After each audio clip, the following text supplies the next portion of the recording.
IELTS speakingda любой partiyaga tushib ketadigan bitta zo'r advanced structure topib qo'ydim, o'tkazib olmay turing. Bu structureimiz given that. Shuni inobatga olgan holda shuni hisobga olib, shuni e'tiborga olib degani. Taking into account that, taking into consideration. Structure given plus noun, given that plus full sentence. Misol uchun, given his age, that's impressive. Yoshini hisobga olsak, bu juda ta'sirli. Given his little experience, it's okay for him to make mistake. Uni ozgina tajribasini hisobga olsak, bu xato qilishiga yaxshi.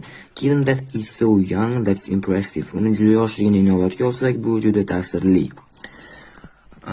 Bu advanced structurelarimizni speaking part 1, part 2, part 3 da gaplaringni uzun qilish va ballingni oshirish uchun ishlatsanglar bo'ladi.